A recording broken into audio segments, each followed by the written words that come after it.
So ayan na nga mga kaibigan, mga katungkod, ano nga ba yung ginagawa ko para mapatrending yung aking mga content sa aking YouTube channel? Ayan, so yung nasa taas makikita ninyo, yun yung kita ko sa aking website. Yung nasa baba naman, yun yung kita ko sa aking YouTube.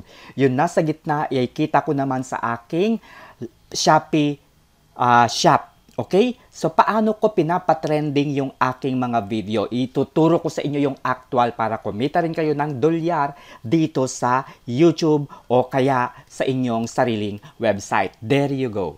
Puntahan natin yung aking actual na YouTube.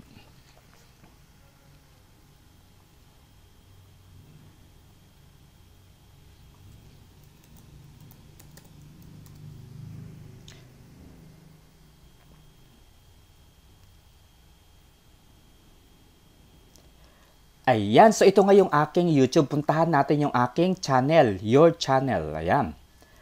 So mapapansin ninyo yung isang video dito. Ayan, in-upload ko lang siya kahapon. Ayan, one day ago meron na kaagad 3,832 views. Puntahan natin yung iba kong in-upload kahapon. Mapapansin ninyo yung iba kong in-upload kahapon. Saan ko matatagpuan iyon? Ayan, ito yung kanina nakita ninyo ha. Yung nasa baba, 3.8 views, one day ago. Ito naman is 1.5 views, one day ago din. Diba? So, yun yung ituturo ko sa inyo. At ngayon ay mag-upload uli ako ng video, okay? So, ito yung balita tungkol kay Bong Navarro. So, paano ko siya ipapatrending? Okay? So, actual po tayo nagpo-post, okay?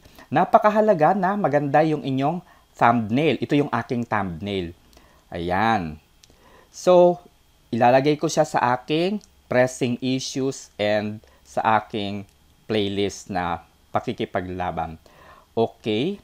So, mapapansin ninyo guys, yung tag dito ay yan yung pinaka-trending na tag. Okay? Ibig sabihin, kapag yan yung nilagay mo sa tag ninyo, sa inyong description ng videos ninyo, magiging number 1 sa search engines ang inyong mga videos. Okay? So, paano ko hinanap yan? Simple, meron akong tools na ginagamit. Ito yung mga tools na meron suggestion. Okay? Ayan, no? May mga suggestion. Relevance, key score, keyword score. Ayan. So, mapapansin ninyo guys, pwede akong mamili. Ang gagawin ko lang, i-click ko lang yung plus na yan. Mapupunta ka agad yan doon sa tag na to. Okay? So, napakadali lang guys mga kaibigan. Pwede mo rin gawin na copy. Tapos, ispe-paste mo na lang dito sa tag. Okay? So, ano nga ba yung ginamit ko para dyan? Okay? So, para matulungan kayo na ma-promote yung inyong mga website, no, yung mga content ninyo, pumunta lamang kayo sa statisticsdoctor.com. Okay? So, ito, itatype natin. Tuturo ko sa inyo. statisticsdoctor.com. Ayan.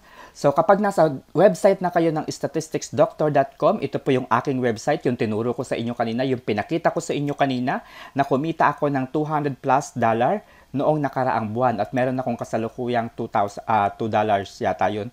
Okay? So, pumunta lamang kayo sa statisticsdoctor.com at pindutin lamang ninyo yung share to earn.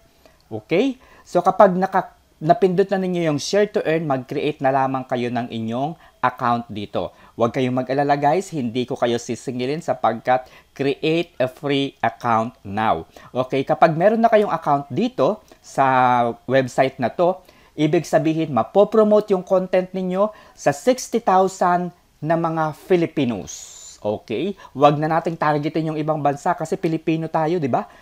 Okay? Wala silang pakialam doon sa lengguwahe natin, wala silang pakialam doon sa content natin, hindi nila kilala si Bong Navarro, hindi nila kilala si Charis Pempenko o kung sino man. Dahil ang pag-aralan natin, dapat yung content natin ay naaayon dito sa Pilipinas. Okay? Yung kilala nila.